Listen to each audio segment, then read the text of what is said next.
everyone. Welcome to a new episode of the Tyra Banks Show. Today on the Tyra Show, we have a very special guest, Alfred Adler. He's dead. Welcome to the Tyra Show. Now, I'm sure that everyone in our studio audience knows all about Alfred Adler, but for those of you who don't, Alfred, go ahead and tell us a little bit about yourself. Thanks, Tyra. Well, I was born in a little suburb of Vienna, Austria. My dad was a Jewish grain merchant, and my mom stayed home with my brothers and sisters and me. I was a pretty well-known psychologist back in my prime. Okay, now tell me something interesting about yourself. Well, I had rickets until the age of 4 and couldn't walk. That's fascinating.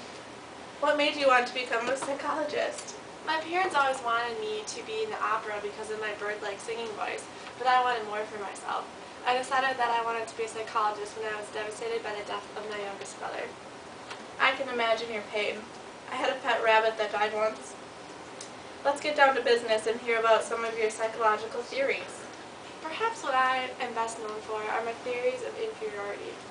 You know, when I was growing up, I always remember feeling inferior and less than everyone. Can you tell me a little bit about that? I could already tell that you had problems with inferiority by the way you overcompensated for it now. Well, what do you mean? Well, Tyra, you are just too fierce for your own good.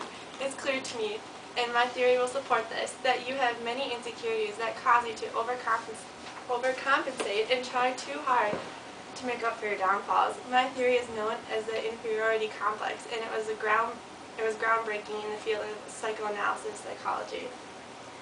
Good point. I am pretty fierce. Did you do all of your research by yourself? No, I worked with Sigmund Freud for a while. What happened with that? Well, we disagreed on a lot. In particular, Freud's assumption that gender was a main factor in development of an individual's personality. Not to mention the fact that he was a dirty cold core. It just wasn't my scene. Is inferiority all that you studied, or is there more? I worked a lot with typology, too. Typology, what's that? I tried to illustrate patterns that could show characteristics of a person's overall style of life.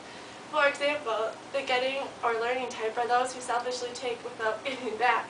Usually, they're those antisocial weirdos. The avoiding types are those who hate being defeated. They're afraid of rejection or losing. The socially useful types are those who are very outgoing and active. They strive to make changes for the good. Lastly, the type that most relates to you, Tyra, the ruling or dominant type that strive for power and are willing to manipulate situations and people to get what they want. Thank you, that's so sweet. Very interesting thoughts, Alfred.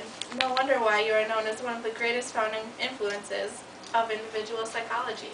Yes, this is true. If it wasn't for me, the importance of birth order in the formation of personality, the impact of neglect or pampering on child development, the notion of self-perfecting drive within human beings, and the idea that one must study and treat a patient as a whole person wouldn't be known and used today. Thanks for enlightening us, Alfred. You're welcome, Tyra.